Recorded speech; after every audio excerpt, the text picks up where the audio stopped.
자, 225페이지 제4장 부동산 정책론 들어갑니다. 자, 사장에 있는 이 부동산 정책론은 대개 네 문제에서 5문제 정도가 출제가 됩니다. 그리고 여기서 뭐 되게 요즘에는 이제 네 문제 정도가 오고 이제 간혹 5문제 정도가 출제가 됩니다. 과거에는 조금보다 과거에는 거의 매회 5문제가 출제가 됐는데 최근 한 3년 정도 사이에 뭐 한 문제 정도의 비중이 줄어가지고 네 문제 정도가 됩니다. 그러나 뭐 한 5문제 정도는 생각하는 것이 바람직하겠습니다. 자, 그래서 교재 225페이지에 있는 제1절 부동산 문제의 의의와 특징이 있는데 이 문제들은 아주 옛날에 출제되고 거의 출제가 되지 않습니다. 그러나 이제 한번 여러분들이 부동산 중개사 합격하시면은 부동산 전문가가 되는 것이죠. 그래서 이러한 부동산 문제도 한번 읽어보시고 내가 나중에 합격하고 전문가 됐을 때 이런 문제점들을 갖다가 머릿속에 떠올리면서 또 혹시 이제 도심부나 이런 곳에 또는 유명한 지역에 또 또 중개업 하다 보면은 또 방송사 등에서 인터뷰 올 수도 있습니다. 그때 이제 이런 걸 쭉 섞어서 이야기하면 좋죠. 전문 용어들이니까 한번 그때 보시고. 자, 그다음에 227페이지 가서 부동산 문제 하면 우리가 토지 문제가 있고, 자, 이것도 우리가 부동산 문제다.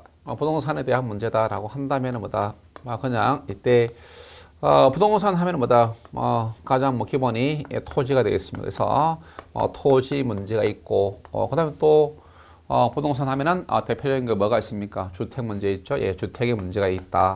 그다음에 또 부동산과 관련되는 부동산 조세 문제 있겠습니다. 그래서 이러한 문제점들에 대한 대책으로서 토지 정책 오겠죠. 토지 정책이 올 것이고, 그 다음에 또, 주택 문제에 대한 대책으로서 주택 정책이 오게 될 것이고, 그 다음에 조세 정책에 대한 문제로서 조세 정책이 이렇게 오게 되는 것입니다. 그래서, 자, 그런데 이러한 문제점들이죠.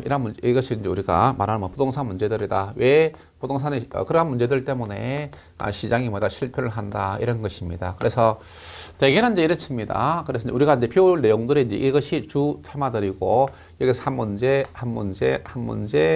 이렇게. 그래서 네 문제가 되는 게 기본적으로 네 문제고, 어쩌다가 여기서 또 한 문제가 더 추가로 이렇게 될 수도 있습니다. 또 여기서 한 문제가 더 추가될 수도 있고, 여기서 하나 더 이거는 이제 가능성이죠, 가능성. 그래서 이때 한 문제씩 추가로 이렇게 더 들어갈 수도 있다, 이런 이야기가 됩니다. 그래서 많으면 5문제가 되는 것이죠. 자, 그리고 이러한 문제들인데, 이절에서 다루고 있는 이러한 토지, 주택의 문제들은 우리가, 대신에 이제 여기서 이것도 잘 오지 않습니다. 또 그렇지만 여러분들이 역시 전문가로서의 어떤, 나름대로의 지식이라기보다도 좀 이야기할 때, 다른 이제 3자들과 대화 토론할 때 이런 것들이 좀 필요하겠죠. 그래서 토지 문제에서 보니까 이번에 집가구 문제 있죠. 집가구가 뭐냐라고 물었을 때 답답하게 대답을 못하면 안 되겠죠. 그렇죠. 그런데 그런 건 이제 전문가로서의 어떤 전문적인 상식, 전문적인 기초 상식, 그 해당 영역에서 기초 상식에 해당되는 것들이죠. 부동산 전문가로서요. 그래서 집가구는 토지 가격 상승률이 일반 물가 상승률보다 높을 때. 다시 한 번 더. 그런 것은 실제 안 됩니다. 안 되는데, 우리가 흔히 집가구 현상이다라고 하는 것은 토지 가격 상승률이 일반 물가 상승률보다 높은 현상을 우리가 집가구 현상이다라고 합니다. 대신에 그런 집가구 왔을 때 폐단이죠. 요 폐단에 대해서 과거에 많이 출제가 되었습니다. 과거에. 그러니까 15회 이전에 많이 출제됐고, 15회 이후는 거의 출제가 안 되죠. 그냥, 물론, 집가구라는 이런 말은 등장했지만, 그것에 대한 구체적 문제가 온 것은 아닙니다. 그래서, 227에 있는 아래쪽에 동그라미 2번, 집가구가 폐단했죠. 제목들, 언더라인, 토지 투기 발생, 위험, 사회 불평등의 심화, 다음 문제, 주택 문제, 기업 경영 악화, 공공용지 확보의 어려움, 토지의 비효율적 이용이 있습니다. 네. 그런 걸 보시면 여러분들이 충분히 알 수 있는 내용들이다라고 생각이 됩니다. 되고, 그래서 이 집가구의 폐단에서는 기본적으로 이때, 자, 여러 가지가 있는데 토지에 뭐다 그 있죠 비효율적 이용, 과밀 이용을 초래한다. 있죠 과밀 이용, 과밀 이용을 초래한다는 것이죠. 뭐 땅값이 워낙 비싸니까 뭐다 땅을 샀으면 뭐다 고층 건물들이 이렇게 올라가는 거죠. 그러니까 과밀 이용은 뭐다 정상적인 밀도 이상을 초과해서 하는 이용을 우리가 과밀 이용이다 하는 것이죠. 그래서 요놈과 관계에서 이제 뭐 항상 오는 것입니다. 과거에 정답이 됐던 것이 조방적 이용을 초래한다라고 하는 것이죠. 이거 뭐 X가 되겠죠. 조방적 이용보다 아주 밀도가 낮은 이용을 말하는 것입니다. 그래서 요거는 정도 우리가 한번 확인해 놓고, 예. 자, 그 다음에 이제 이러한 문제죠. 이때 그러면 왜 토지 문제가 왜 발생했느냐 이야기입니다. 그래서 결국 이제 많은 경우에 학자들이 동의하는 것이 뭐냐니까 소득의 불평등 문제다라고 보는 것이죠. 물론 뭐다 주택의 문제도 그렇게 보는 것입니다. 소득이 높으면은 뭐다 좋은 집이 살고 좋은 주택을 사게 되겠습니다. 낮으면은 뭐다 좋지 못한 주택을 사게 되는 거죠. 사실 토지 문제뿐 아니라 모든 게 다 그렇죠. 자본주의 속성 자체가. 그러니까 이건 전체 자본주의 틀에서 이야기해야 되는데 부동산 학에서 자본주의 틀에서 이야기하면 뭐다 부동산보다 자본주의 훨씬 더 큰 개념이잖아요. 그러니까 이제 접근하기 힘들죠. 그래서 딱 다 잘라버리고 이제 기본적으로 소득의 문제에서 보는 거죠.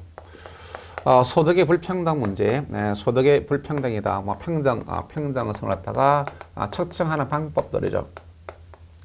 이런 측정한 방법들에 대한 이야기 되는데 아직까지 뭐 우리 시험에서 전혀 출제가 된 바는 없다. 그러나 언제든지 출제 가능성이 있다는 것이죠. 이런 것들에 대해서 이제 좀 그 부동산의 그 전문에 출제하시는 교수님들이 좀 이제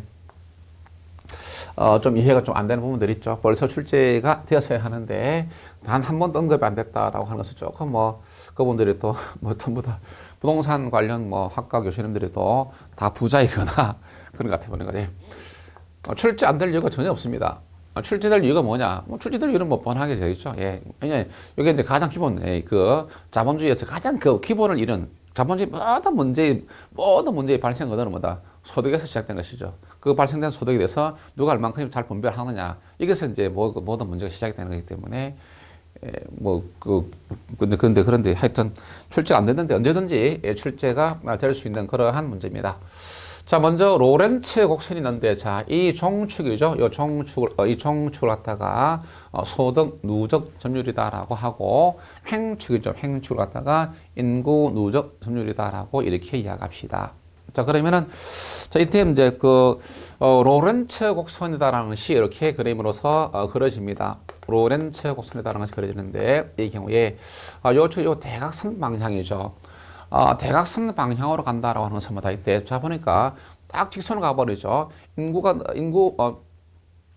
한 명씩 늘어나는 것만큼다. 그 사람도 똑같은 소득을 갖다가 가져서 간다 그런 뜻이 되겠습니다. 이것이 하는데 그러니까 요 기울기가 같다는 이야기죠. 기울기가 그래서 기울기 같다는 것은 뭐다 이때 한 명 이제 이런 것도 필요 없는데 뭐다 여기서 이때 보니까 이런 건 지금 필요 없습니다. 한 명이 늘어났을 때, 이 사람이 요만큼의, 요 높이만큼의 이렇게 소득을 가져갔다는 이야기죠. 10을 가져갔다. 그러면 이 사람도 그 다음 사람도 한 명이 늘 때보다 한 명이 늘 때 또 10만큼 똑같은 것만 가져가는 거죠. 높이가 똑같은 것이죠. 직선이 있기 때문에. 그래서, 이 이야기는 뭐냐니까, 이 시장에 시장에 100명이 있으면 100명이 이때, 자, 100명 모두가 똑같이 나눠가는 것이죠. 자, 이 시장의 전체의 자본이 예를 들어서 돈이 1억이 있다. 1억이 있는데 100명이 똑같이 나눠 가지면 1억 나누기 100 합니다. 100 하니까 100만 원 되겠죠. 한 사람당 100만 원씩 소득을 가져가는 것이죠. 자, 그래서 그렇기 때문에 이제 똑같이 나눠 갔습니다. 그래서 완전 균등한 소득 분배다라고 이렇게 이야기하는 거죠. 또 반대로 반대로 보니까 이러한 경우에 반대로 이 경우 보니까 이렇게 되는 경우죠. 이렇게 로렌츠 곡선이 이렇게 그려지는 경우입니다. 이렇게 그려지는 경우는 자, 이 경우는 아까 이 시장 현재 100명이 있으면 100명 중에서 한 명이 다 차지하고 99명은 소득이 0이 되는 겁니다. 그러니까 한 명이 1억을 다 가져간다는 이야기죠. 자, 따라서 이런 것을 우리가 완전 불균등한 소득 분배다라고 이렇게 이야기하는 것이죠. 자, 그러면 우리가 현실적으로 소득의 분배다라고 하는 것은 뭐다? 아주 현실적인 이야기죠. 그래서 완전 균등한 분배도 없고 완전 불균등한 분배도 없는 것입니다. 그래서 되게 뭐 이런 식으로 이렇게 그림이 그려지는 것이죠. 그래서 이것을 우리가 로렌츠 곡선이다라고 이렇게 말합니다. 자, 그러면 이제 분명한 것은 뭐 이렇게 그려지겠지만 뭐다? 이 로렌츠 곡선이 뭐다? 대각선 방향으로 가까워지면 어떻게 됩니까?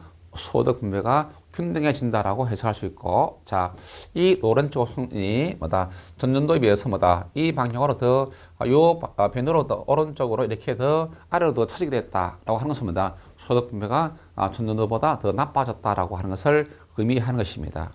이해할 수 있겠습니까? 예, 그래서 이렇게 이야기하죠. 자, 소득 분배가 균등해질수록 로렌츠 곡선은 어느 쪽으로 대각선에 가까워지고 반대로 소득 분배가 불균등할수록 로렌츠 곡선은 대각선에서 멀어진다 되겠습니까? 되겠죠? 그렇게 가는 것을 이야기한다.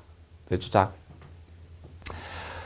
그 다음에 이제 그래서 이제 그 내용을 하시고, 뭐 그 내용들을 갖다 우리 책에서 설명하고 있습니다. 예, 거기 포인트고.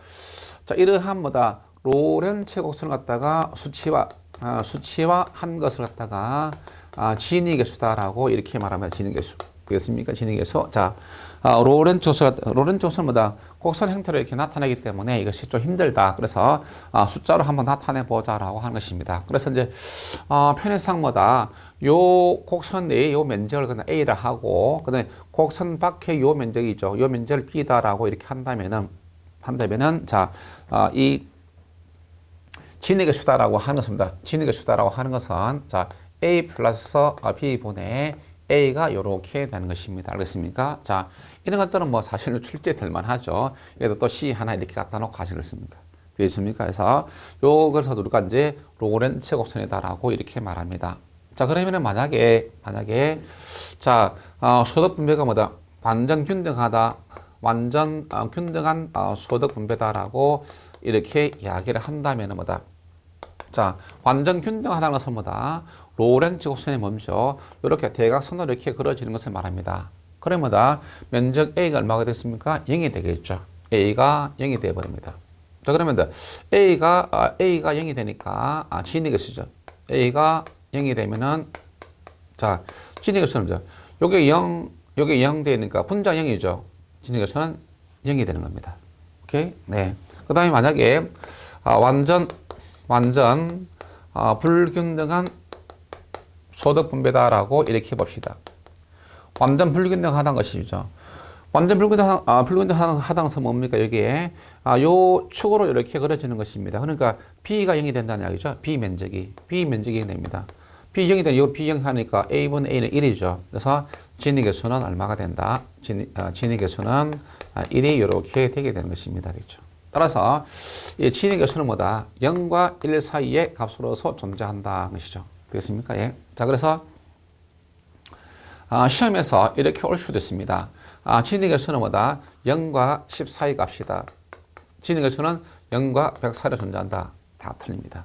0과 1 사이에 존재한다. 그리고 결론은 이렇게 맺을 수 있죠. 자, 소득 분배가 균등해질수록 진위 계수는 0에 가까워지고 소득 분배가 불균등할수록 진위 계수는 뭐다? 1에 가까워진다는 것이죠. 그래서 이제 가끔씩 뭐다? 여러분들이 이 로렌츠 곡선 경우보다도 진위 계수에 대한 언론 기사, 뭐 신문이나 인터넷 기사들 보면은 이제 요거는 이제 거의 매년 한 번씩, 뭐 한두 번씩은 기사가 됩니다. 모든 신문, 모든 언론, 뭐 어떤 언론이든 알겠습니까? 그래서 대부분 다 진위 계수로서 다 이야기합니다. 그래서 만약에 이제 진위 계수가 전년도에 비해서 커졌다라고 이렇게 이야기한다면 뭐다? 소득 분배가 더 불균등해졌다라고 해석할 수 있겠습니다. 그런 것들이 얼마든지 문제화 될 수 있다는 이야기죠, 저에게는. 알겠습니까? 예, 그 이상의 문제들은 뭐 여러분이 지금 이 강의 내용 듣고 하면 충분히 추정해서 답변할 수 있습니다. 자, 그 다음에 또 이따 보니까 10분위가 있죠. 예, 10분위 분배율이 있습니다. 10분위 분배율이 있는데, 자, 지금 우리가 하고 있는 것은 소득 분배의 불평등에 대한 측정 방법이 되겠습니다. 소득 분배. 소득 분배가 뭐 잘 되고 있느냐, 잘 되고 있지 않느냐를 측정하는 방법의 종류들입니다. 그래서 뭐 로렌츠 곡선, 그다음에 진위계수, 그다음에 10분위 분별 되겠습니다. 자, 교재 229페이지 10분위 분별 공식 보니까 최상위 20%의 소득 합에 대한 최하위 40%의 소득 합의 크기 비가 됩니다. 그래서 최하위 많이 기니까 하위 20%들의 소득 합에 대한 죄송합니다. 상위 20%들의 소득 합에 대한 최하위 40%들의 소득 합의 크기 비가 되겠습니다. 되겠죠? 이렇게 간단하게 쓰도록 하겠습니다. 자, 그러면 이때 우리가 할 때 10분이다라고 하는 10분이다라고 하는 소리가 소득 계층을 갖다가 1분위, 2분위, 10분위까지 해서 10% 단위로 끊어서 이야기를 하는 것입니다. 그래서 1분위 이제 이때 소득 계층을 갖다가 10% 단위 끊어가지고 뭐 1분위는 뭐다 0에서 10%, 그 다음에 2분위, 그 다음에 3분위, 4, 5분위, 10분위로 이렇게 이야기합니다. 소득 계층을 갖다가 자 10%씩 0에서 10, 뭐 0에서 10에서 20 이런 식으로. 그래서 이렇게 놓고서 갑니다. 되겠습니까? 예. 그래서 그러면 이때 뭐 이거는 30에서 40%에 해당되는 부분이겠죠. 자, 그래서 1분위에서 10분위까지 10%씩 끊어서 우리가 이때 분위 계층을 갖다 나눕니다. 여러분들 뭐 가끔씩 뭐죠? 차상위, 그 다음에 또 차차상위 하는 부분이 있죠. 차상위 계층 또는 뭐 차차상위 계층 뭐다. 요 분위에서 제외되는 분들이죠. 이 위쪽을 이야기합니다. 위쪽을 갖다. 원래는 이제 1, 2, 3, 4, 10이죠. 1분위, 2분위, 3분위, 4분위, 5분위, 10분인데 차상위라는 것 자체가 우리가 잘못 이야기하면 이제 차상위 하니까 위에 넘어간다 이 이야기죠. 차상위라는 건. 그러면 우리가 차상위니까 아주 고소득층 아니냐라고 하는데 그런 이제 분류표가 원래 제가 이제 요것 때문에 요거 맞춘다고 했는데 분류표가 원래 1, 2, 3, 4 이렇게 되는 거예요. 그러니까 차상위니까 요 위쪽을 말하는 거죠. 그러니까 소득 계층에 들어오지 않는 계층을 말하죠. 그러니까 저소득층을 말하죠. 그러니까 뭐 국가에서 뭐다 기초 생활급을 주는 거라든지 또 차차상위는 아예 되지도 않는 걸 말하죠. 그 차차상입니다. 근데 뭐 생활자금 지원 대상이 되는 것을 말합니다. 자, 그럼 뭐 상식으로 보시고, 예. 그래서 제가 그 이야기를 왜 했냐, 예. 이거죠. 이거 제일 처음 물어보면 뭐다. 많은 분들이 다 뭐, 10명 중에 10명 대부분 다 답변합니다. 1분위하고 1분위가 있고, 그 다음 10분위 있는데, 어느 쪽이 고소득층이냐라고 물어보면은, 맨 처음부터 전부 1분위가 고소득층이다라고 답변합니다. 그게 아닙니다. 예. 이쪽 알수록 뭐다. 갈수록 여기가 고소득층이고, 여기가 저소득층이 됩니다. 그래서 이제 이게 뭐다. 차상위. 그럼 분리표가 이제 좀 이렇게 됐으니까 이쪽이라서 그래서 이제 그걸 머릿속에 두면은 뭐다. 이게 저소득에 대한 소리가 알 수 있습니다. 그래서 이 부분에 대한 이야기죠. 근데 요 구분이 있겠습니다. 그렇죠? 예. 그러면 이때 여기 뭐다. 최하위 40%들의 소득 합이고, 구분이 10분위가 뭐다. 최상위 20%들의 소득이 합이 됩니다. 근데 요것에 대한 비가 되겠죠. 예. 그래서 상위 20% 합에 대한 하위 40%들입니다. 그래서 이제 결론은 이겁니다. 결론은 또, 물론 요것도 알아야 됩니다. 알아야 되는데, 우리가 저소득층이 뭐다. 더 많은 소득을 가질 수는 뭐다. 그만큼 소득 분배가 균등해진다라고 하는 것을 말하죠.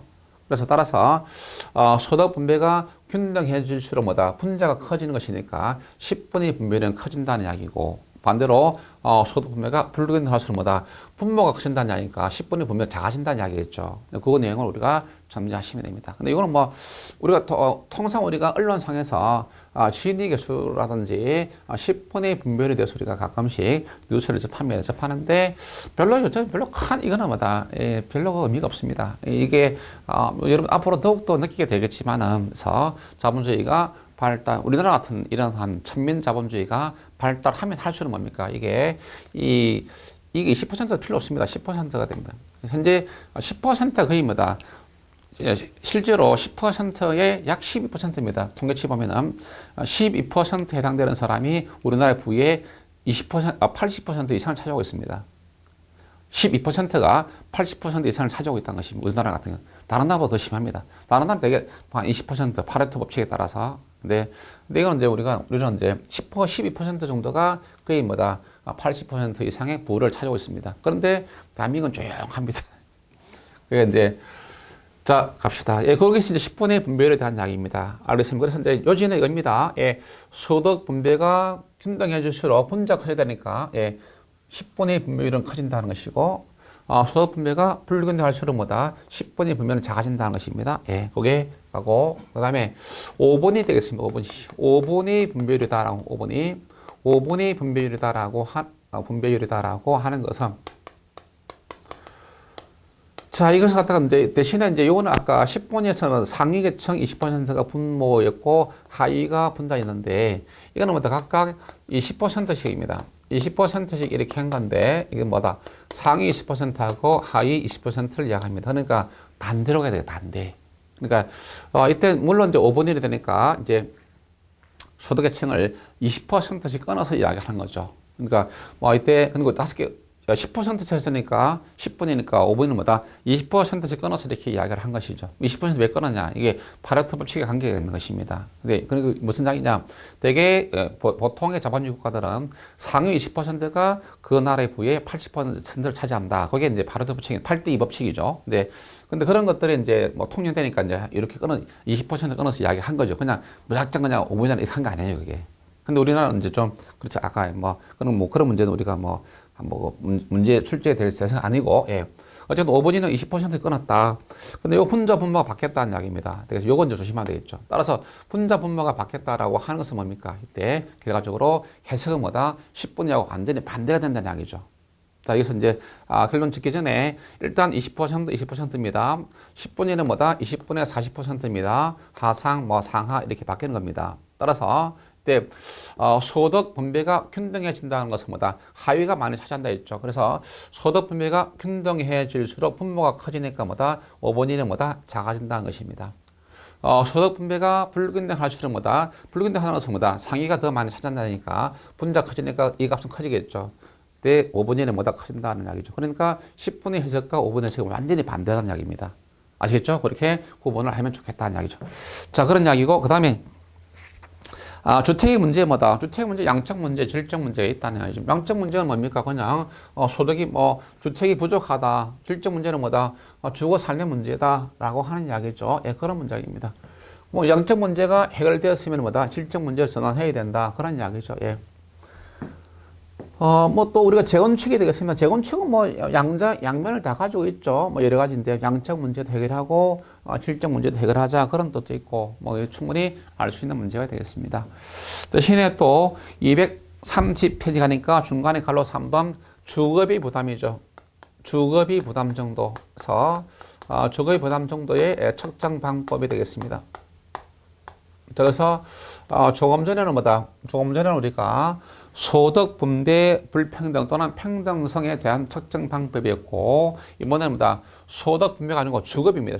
주거비 부담의 측정 방법이라는 것입니다. 그렇습니까? 구분하는 것입니다. 그러니까 로렌츠 곡선, 그 다음에 지니계수 10분위, 5분위 분배율은 소득 분배의 측정 방법에 대한 이야기고, 그 다음에 지금 하게 될 슈밥의 지수라든지 PIR, RIR 이런 것들은 다 주거비 부담의 측정 방법이 되겠다는 이야기입니다. 되겠죠? 그래서 구분할 것. 그래서 첫 번째 슈밥의 지수죠. 슈밥의 지수는 아주 옛날에 한번 출제된 바 있습니다. 아주 옛날 출제됐는데, 자, 거기에 공식 있죠. 동그라미 1번에 동그라미 기억이 있습니다. 가계 총 지출액이죠. 가계 총 지출액분의 그 중에서 주거비가 차지하는 비중을 우리가 슈밥의 지수다라고 그렇게 이야기를 합니다. 그래서 가계 총 지출액 중에서 주거비가 얼마나 차지하고 있느냐, 그것을 우리가 슈밥의 지수다라고 이렇게 말합니다. 그래서 결론적으로 가면은 동그라미 동그라미 니엄도 언더라인 하시고, 그 다음에 또 가서 이제 거기에, 동그라미 미음이죠, 미음. 미음이 니엄, 티글, 리얼, 미음 다 훈련을 다 해야 됩니다. 하는데 미음이 포인트죠.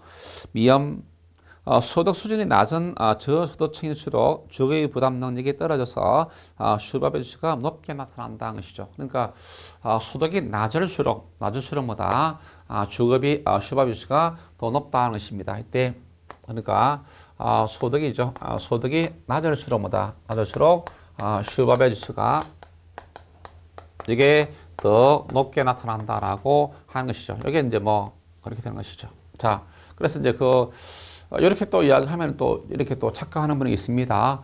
아니 무슨 소리냐? 고소득층들은 비싼 집에 살고 월세 낸다 하더라도 한 달에 몇만만 원 나는데 그럼 거기에 더 훨씬 더 주급이 많지 않느냐? 그 사람들은 월급이 많죠. 소득이. 저소득층은 뭐 10만 원짜리 월세 산다. 얼마 되지 않는다. 그 사람 소득이 낮죠. 그러니까 한 가게가 제가 자기가 벌어들이는 돈에서 이것도 이야기하면 재미가 있는 이야기가 많은데 그런 거 시험에 안 나오는 것 때문에 지나가는데 요지가 이거죠. 예.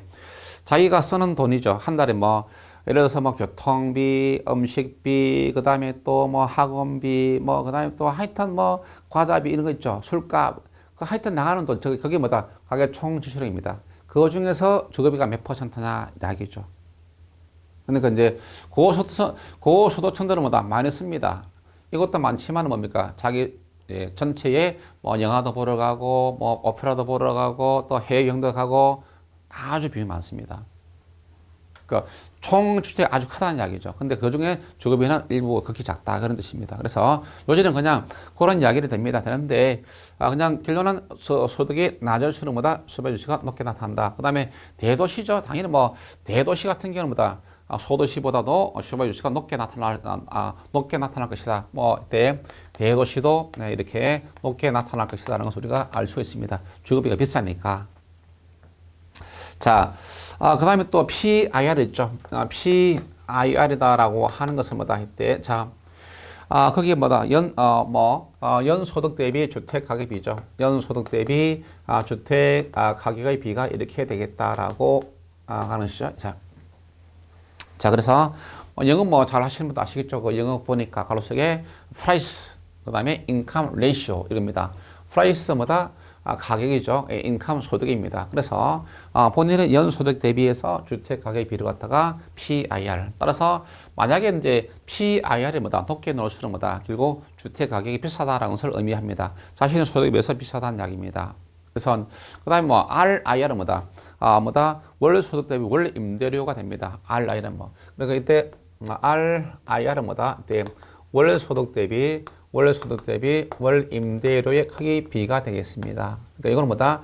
렌트죠, 렌트. 이거는 뭐다? 프라이스. 프라이스니까 가격, 렌트니까 임대료 이렇게 되는 거죠. 영어 잘하시는 분들 뭐 충분히 알 것으로 봅니다.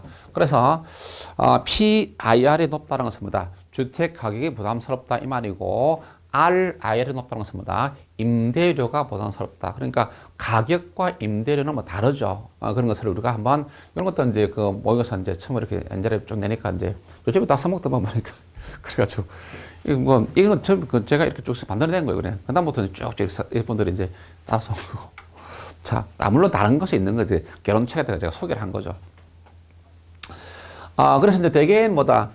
대개 그렇게 돼 있는데, 대개는 이렇게 보면, 대개, 슈바베 주수도 대개 뭐다? 20%에서 30% 범위를 갖다 적정하게 봅니다. 요런도 마찬가지입니다. 또 우리가 이제 뭐 2라든지 또는 뭐 2.5로서 적정하게 이렇게 2에서 그냥 3.5까지 해야 됩니다. 요거는 뭐 그때그때만 다를 수 있는데 해서 대개 요 선을 넘어갑니다. 그래서 대개가 뭐다? 40% 이렇게 돼 있죠. 슈바베 지수가 40%를 초과하면은 뭐다? 초과하면은 뭐다? 이때 이것이 뭐다? 주거비가 요 부담스럽다라고 판단 내리는 겁니다. 그렇습니까? 예. 그래서 이거 실제로 제가 이제 몇 년 전에 책을 쓰면서 했는데 조사해가지고 한번 보니까 일본의 동경, 역시 동경이 가장 높게 나와요. 동경이 한 48% 정도 나오더라고요. 그러니까, 서울이 이제 약 45% 정도가 나오고, 뉴욕은 40%가 안 되는 것 같더라고요. 그러니까. 그래서 이제 한번 이거 데이터를 가지고 한번 이제 제가 쓰면서 한번 이렇게 자료 모아봐가지고 보니까, 이것도 그렇게 차이가 나는구나, 라는 것을 알 수 있습니다. 그래서 서울이 꽤 높다는 것이죠. 전 세계 도시 중에서도 대단히 주거비가 부담스럽다라고 하는 것을 알 수 있습니다. 그러니까 이 대도시 같은 경우는 뭐다? 이것이 높게 나타난다는 것이죠. 예. 자, 그 다음에 매매가에 대한 전세가의 비가 되겠다. 그것도 한번 참고하시고, 매매가에 대한 전세가다라고 하는 것이죠. 예. 이런 이야기입니다. 매매가에 대한 전세가에 비다라고 이렇게 이야기할 때, 자, 네, 만약에 이제 이런 것이죠. 매매가에 비해서 전세가가 이렇게 높게 나타나면 뭐다. 그리고 뭐다. 월세가 뭐다. 부담스럽다. 임차인이 부담스럽다는 것이고, 이게 높으면 뭐다. 이게 높으면은 뭐 임차인이죠. 예, 임차인이 부담스럽다라고 하는 것이고, 요게 낮으면 뭡니까? 낮으면 뭐다. 임차인의 부담이 뭐다. 적다. 이렇게 이야기할 수 있는 것이죠. 그러니까 임차인이 부담하는 것은 전세가면 뭐 요거는 뭐 주인이 가져가는 거니까 임차인과는 관계가 없는 거죠. 근데 이제 그러나 이런 것들이 이제 뭐 예를 들어서 매매가에 대한 전세가의 비가 낮다라고 해서 반드시 임차인의 부담이 줄었다라고 말하기는 어려울 수가 있습니다. 어떤 이야기냐면 이런 이야기죠. 이런 것도 여러분들이 뭐다 그 가끔씩 그 중개사들 그 인터뷰할 때 가끔 뭐 또 유식하신 분들 인터뷰 그렇게 잘 하더라고 보니까 해서 예, 정확하게 이야기합니다. 예를 들어서 만약에 하는 이야기입니다. 매매가가 2억일 때, 뭐, 전세가가 5천만 원이었다 칩시다, 그냥. 네, 이렇게 하니까, 뭐, 이렇게 하면은 뭐다. 또 이거, 25%죠. 25% 됩니다. 임차인의 부담이. 그런데, 만약에, 전세가는 5천만 원 거두는데, 주택 가격이 뭐다, 2억에서 뭐다, 1억으로 떨어졌습니다. 떨어지면 뭐다, 50%가 됐죠. 알겠습니까? 예. 만약에, 아니죠. 이때 주택 가격이 뭐다, 그냥 편의상 합시다. 예. 편의상일 때. 자, 4억 하면은, 이게, 에서 이제, 그냥 4억으로 갈까요? 4억으로 하면은 이게, 12.5, 예. 12.5%로 이렇게 줄었습니다. 자, 그러면 뭐다. 그럼 이 경우에 우리 한번 봅시다. 이제 요 해석에 대한 문제죠. 이해할 때는 뭐 매매가에 대한 전세가 비가 25%고 사일 때는 12.5% 떨어졌다. 그러면 다 임차인의 부담이 뭐다? 부담이 줄었느냐? 아니죠. 왜? 아니, 임차인은 뭐다? 본인 부담 5천만 원만 그대로 했죠. 임차인의 부담은 전혀 줄지 않았습니다. 그래서 매매가가 주택가격이 올라가지고 전세가 비중이 이렇게 줄어든 것이지 임차인 부담이 줄지 않았다라는 소리가 알 수 있죠. 이런 것들 이런 해석상의 문제들 때문에 이런 건 잘 활용하지를 않습니다. 왜? 통계상의 오류죠. 해석상의 오류를 갖다 유발하기 때문에 근본적으로. 근데 우리가 이제, 대신에 집값 상승이 어느 정도 되느냐, 그런 것을 이야기할 때는 이것으로 쓸 수가 있는데, 그러나, 이렇게 되어버린다면 문제가 해석하기가 어려워지기 때문에 잘 활용하지 않습니다. 대개는 이제 이런 것들 가지고서 이렇게 이야기를 하고, 가장 많이 하는 것이 슈바비 지수가 됩니다. 그리고 또 참고로 엔겔 교수 있죠. 엔겔 교수는 전혀 관계없습니다. 예. 엔겔 지수라고 해서, 이건 음식비 관련이죠. 예. 이거는 전혀 관계없습니다. 가계, 지출액분의, 이 음식비가 차지하는 거죠. 예. 주거비가 아닙니다. 이거는 결혼하고는 관계없죠. 그러니까, 예. 그래서, 슈바베 지수하고 또 엔겔 교수하고 또 착각을 하지 않도록 그렇게 바라겠습니다. 됐습니까? 예. 자, 됐죠? 예. 그래서 요지는 이 부분에서 근본적으로 여러분이 공부하실 때 이제 정리합니다. 예. 소득 분배 불평등 측정 방법의 종류하고, 주거비 부담 측정 방법 종류를 첫 번째로 구분하시고, 그 다음에 각각에 대한 특징들을 정리해 주면 되겠다. 됐죠? 예. 이렇게 할 수 있다. 아주 극단적으로, 다음은 소득 분배 소득 분배에 대한 측정 방법이다. 관계없는 것. 해가지고 거기에 슈바베 지수가 들어갈 수 있죠. 그럼 슈바베는 주거비 부담 측정 방법이니까 그게 답이 될 것이다. 예를 들자면은 그런 식으로 하는 이야기입니다. 자, 그 다음에 제 3절 부동산 정책의 해석은 여러분 한번 읽어봅니다. 출제가 안 됩니다. 233페이지까지는. 예. 그것도 제가 이제 하도 EBS 교재 저자를 오래 하다 보니까 교재 좀 내용 좀 추가할 거 없냐. 그래. 출제가 안 되고, 그래서 추가를 하는 겁니다. 출제 안 됩니다, 그런 거. 예. 근데, 그때 넣고 나고 난 뒤에 전부 다 따르는 거죠. 전부 다. 지금, EBS 책도 다 따르는 거죠. 출제되고, 그거거든. 이건 왜 정책론이기 때문에. 제가 또 정책론을 또, 석사 과정에서 조금 전공했습니다. 했는데, 말만 치면 이건 안 오죠, 이게. 그래서 그런 것들이 이제, 지난번도 이야기했지만은, 새롭게 그 내용을 추가한 경우들, 많습니다. 많은데 그런 것들은 이제 다 요즘 다 시험 문제 넣어줘. 근데 추가했지만 시험 문제 넣은 부분이 있고 시험 문제 안 넣는 부분이 있습니다. 그러니까 그건 이제 이거 3절은 여러분 읽어보시고 안 읽어도 그건 읽지 말고 자, 그다음에 233페이지 가서 4절. 부동산 시장 실패와 정부 실패 요 내용들 되겠습니다. 예. 자, 요것이 이제 또 요 부분은 또 하나 중요한 테마가 되기 때문에 일단 여기까지 하고 다음 시간에 하도록 하겠습니다.